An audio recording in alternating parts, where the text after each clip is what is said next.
नमस्कार, मैं हूं आपके साथ पूर्णिमा मिश्रा। हमारे खास प्रोग्राम क्या कहते हैं नरेंद्र मोदी में आज आपको सुनवाएंगे पीएम मोदी का वो ऐतिहासिक भाषण जो उन्होंने 12 मार्च 2024 को अहमदाबाद, गुजरात में दिया। अपने भाषण में प्रधानमंत्री ने कहा कि हम विश्व में कहीं भी देखें, जो देश समृद्ध हुए, औद्योगिक रूप से सक्षम हुए, उसमें रेलवे की बहुत बड़ी भूमिका रही। इसीलिए रेलवे का कायाकल्प भी विकसित भारत की गारंटी है और आज हमारी सरकार में रेलवे में अभूतपूर्व गति से रिफॉर्म्स हो रहे हैं। विकसित भारत के लिए हो रहे नवनिर्माण का लगातार विस्तार हो रहा है। देश के कोने कोने में परियोजनाओं का लोकार्पण हो रहा है, नई योजनाएं शुरू हो रही है। अगर मैं साल 2024 की ही बात करूं, 2024 आने मुश्किल से अभी 75 दिन हुए हैं 2024 के। इन करीब करीब 75 दिन में 11 लाख करोड़ रुपए से ज्यादा की परियोजनाओं का लोकार्पण और शिलान्यास हो चुका है। और अगर मैं पिछले 10-12 दिन की बात करूं, पिछले 10-12 दिन में ही 7 लाख करोड़ रुपए से ज्यादा की परियोजनाओं का लोकार्पण और शिलान्यास हुआ है। आज भी विकसित भारत की दिशा में देश ने एक बहुत बड़ा कदम उठाया। इस कार्यक्रम में अब यहां 1 लाख करोड़ रुपए से ज्यादा की परियोजनाओं का और लोकार्पण और शिलान्यास हुआ है। और आप देखिए, आज 85,000 करोड़ रुपए, 85,000 करोड़ रुपए से अधिक से सिर्फ और सिर्फ रेलवे के प्रोजेक्ट देश को मिले हैं। और इसके उपरांत समय का अभाव रहता है मुझे, विकास में मैं गति को धीमी नहीं होने देना चाहता, और इसलिए आज रेलवे के ही कार्यक्रम में एक और कार्यक्रम जुड़ गया है पेट्रोलियम वालों का। और दहेज में, गुजरात में दहेज में 20,000 करोड़ रुपए से अधिक की लागत से बनने वाले पेट्रोकेमिकल परिसर का भी शिलान्यास हुआ है। और ये प्रोजेक्ट हाइड्रोजन उत्पादन के साथ साथ देश में पॉलीप्रोपिलीन की डिमांड को पूरा करने में अहम भूमिका निभाने वाला है। आज ही गुजरात और महाराष्ट्र में एकता मॉल्स का भी शिलान्यास हुआ है। ये एकता मॉल्स भारत के समृद्ध कुटीर उद्योग, हमारे हस्तशिल्प,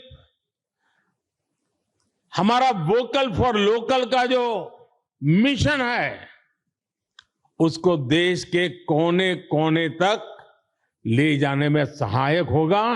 और उसमें एक भारत श्रेष्ठ भारत की नींव को भी मजबूत होते हम देखेंगे।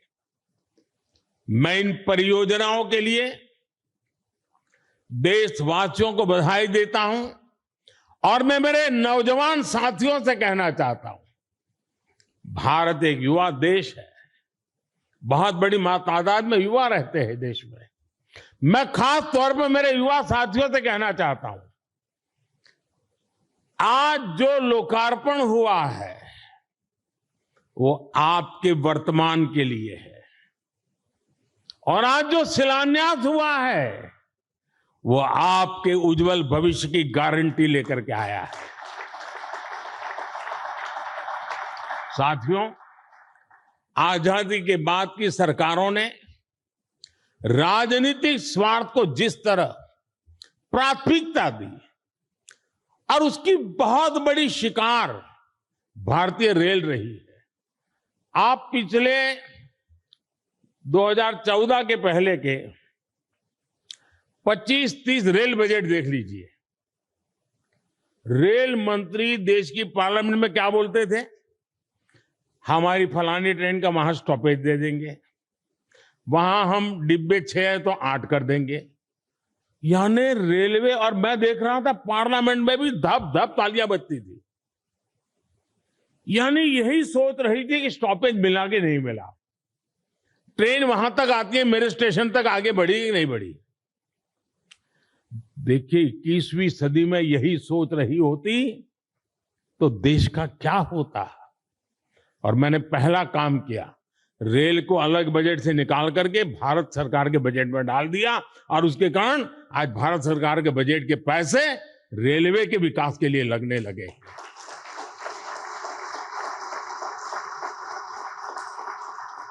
पिछले दिनों देखा है इन दशकों में समय की पाबंदी, आपने हालत देखा है। ट्रेन पर मेन लोग ये नहीं देखने जाते थे किस प्लेटफॉर्म पर कौन सी ट्रेन है, लोग ये देखते हैं कितनी लेट है।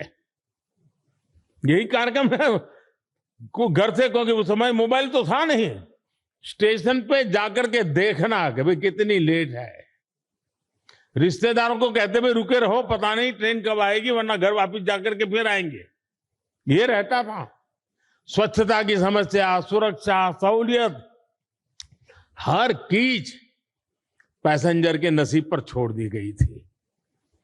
2014 में देश में आज से 10 साल पहले नॉर्थ ईस्ट के 6 राज्यों ऐसे थे जहां की राजधानी हमारे देश की रेलवे से नहीं जुड़ी थी। 2014 में देश में 10,000 से ज्यादा ऐसे रेल फाटक थे, 10,000 से ज्यादा, जहां कोई व्यक्ति नहीं था, लगातार एक्सीडेंट होते थे और उसके कारण हमारे होनहार बच्चों को, नौजवानों को हमें खोना पड़ता था। 2014 में देश में सिर्फ 35% रेल लाइनों का इलेक्ट्रिफिकेशन हुआ था। पहले की सरकारों के लिए रेल लाइनों का दोहरीकरण भी उनकी प्राथमिकता में ही नहीं था।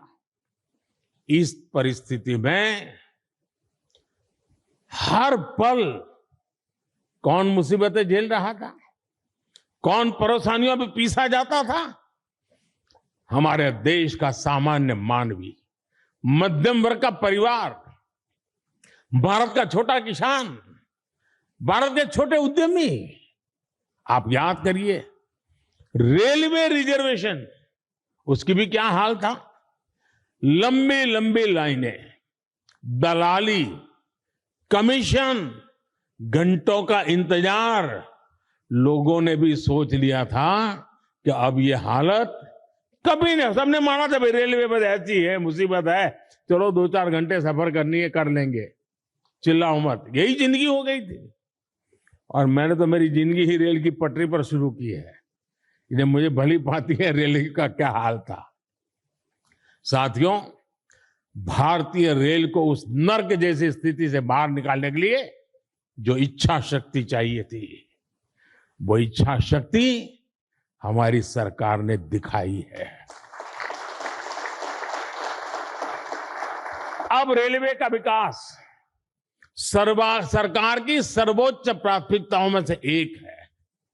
हमने 10 वर्षों में औसत रेल बजट को 2014 से पहले की तुलना में 6 गुना ज्यादा बढ़ाया है।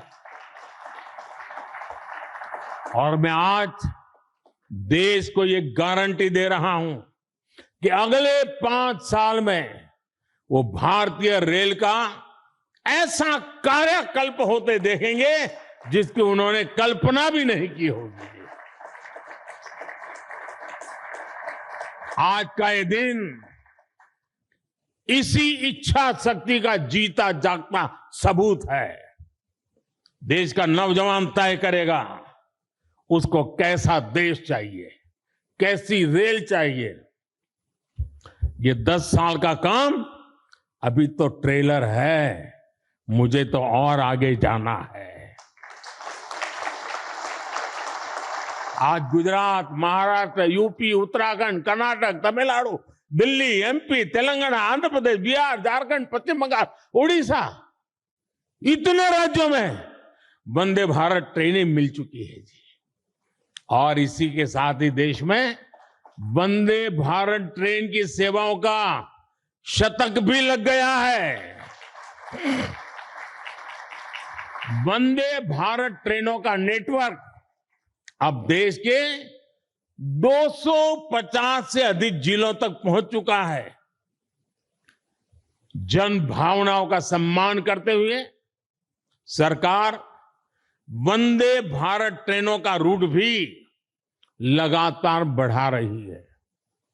अहमदाबाद जामनगर वंदे भारत ट्रेन अब द्वारिका तक जाएगी।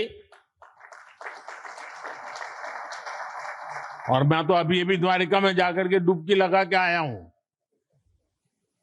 अजमेर, दिल्ली, सराय रोहिल्ला वंदे भारत एक्सप्रेस अब चंडीगढ़ तक जाएगी। गोरखपुर लखनऊ वंदे भारत एक्सप्रेस अब प्रयागराज तक जाएगी। और इस बार तो कुंभ का मेला होने वाला है, तो उसका महत्व और बढ़ जाएगा। तिरुवनंतपुरम, कासरगोड वंदे भारत एक्सप्रेस मंगलुरु तक विस्तार किया गया है। साथियों, हम दुनिया भर में कहीं भी देखें, जो देश समृद्ध हुए, औद्योगिक रूप से सक्षम हुए, उनमें रेलवे की बहुत बड़ी भूमिका रही है। इसलिए रेलवे का कायाकल्प भी विकसित भारत की गारंटी है।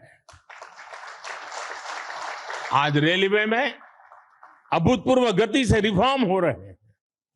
तेज गति से नए रेलवे ट्रैक्स का निर्माण, 1300 से ज्यादा रेलवे स्टेशनों का आधुनिकीकरण, वंदे भारत, नमो भारत, अमृत भारत जैसी नेक्स्ट जनरेशन ट्रेन, आधुनिक रेलवे इंजन और कोच फैक्ट्रियां, ये सब 21वीं सदी की भारतीय रेल की तस्वीर बदल रही है। साथियों, गति शक्ति कार्गो टर्मिनल पॉलिसी के तहत कार्गो टर्मिनल के निर्माण में गति लाई जा रही है। इससे कार्गो टर्मिनल बनने की गति तेज हुई है। लैंड लीजिंग पॉलिसी को और सरल किया गया है। लैंड लीजिंग प्रक्रिया को भी ऑनलाइन किया है। इससे काम में पारदर्शिता आई है। देश के ट्रांसपोर्टेशन सेक्टर को मजबूती देने के लिए रेलवे मंत्रालय के तहत गति शक्ति विश्वविद्यालय की स्थापना भी की गई है। हम निरंतर भारतीय रेल को आधुनिक बनाने और देश के कोने कोने को रेल से जुड़ने में जुटे हुए हैं। हम रेलवे से, नेटवर्क से मानव रहित फाटक समाप्त करके ऑटोमेटिक सिग्नलिंग सिस्टम लगा रहे हैं। हम रेलवे के 100% इलेक्ट्रिफिकेशन की तरफ बढ़ रहे हैं। हम सौर ऊर्जा से चलने वाले स्टेशन बना रहे हैं। हम स्टेशन पर सस्ती दवा वाले जन औषधि केंद्र बना रहे हैं। और साथियों, ये ट्रेनें, ये पटरियां, ये स्टेशन ही नहीं बन रहे, बल्कि इनसे मेड इन इंडिया का एक पूरा इकोसिस्टम बन रहा है। देश में बने लोकोमोटिव हो या ट्रेन के डिब्बे हो, भारत से Sri Lanka, Mozambique, Senegal, Myanmar, Sudan जैसे देशों तक हमारे ये प्रोडक्ट एक्सपोर्ट किए जा रहे हैं।